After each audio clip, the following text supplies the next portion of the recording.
basically what I was trying to say is that I was going to try out Inga's recipe for fluffy soft buns, which are basically mantou, which is a staple in Chinese cuisine.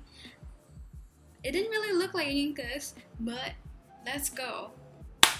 The recipe called for yeast, water, sugar, and flour, and basically you put the yeast into warm water and let it for like 10 minutes till it becomes bubbly. I poured in the yeast mixture into the flour slowly, and then it became this dough, and then I added oil, and then it was that I did not want to beat it anymore, so I put it in the KitchenAid like Inga did, and after that, after like about 20 minutes, it became like this really, it didn't look good. Like Inga's one, look at Inga's one and then look at mine. So that's what came out, but we still have hope, you know.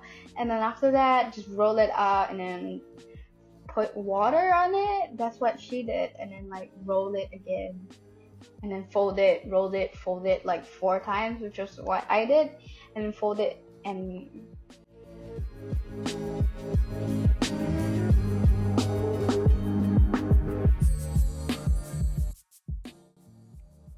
you get it, you roll it into a log, and then you cut it into smaller pieces to make the buns. And the buns actually expanded a lot when I steamed it, which is what I did next. And it came out okay. Like, the visuals are not that good, but the taste, it just tastes like a bun. It's not bad. It works. It's fluffy.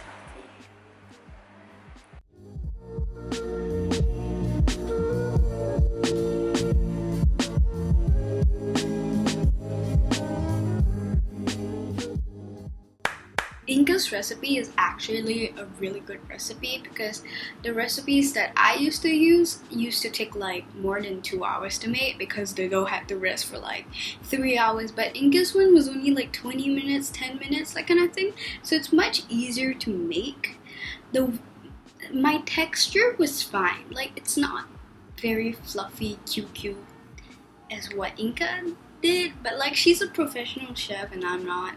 So like that's obviously the difference, and I like it. It's cool. It's easy to make and it's easy to eat because like I can eat it with anything. So yes, I would recommend actually trying out this recipe because it's actually easy and kind of fail-proof for somebody like me. So it works. So if there's any other recipes that you would like me to try out, like somebody like me that does not really necessarily follow the instructions want to try out, let me know in the comments below. And that's it for the end of the video. I hope you enjoyed. Bye.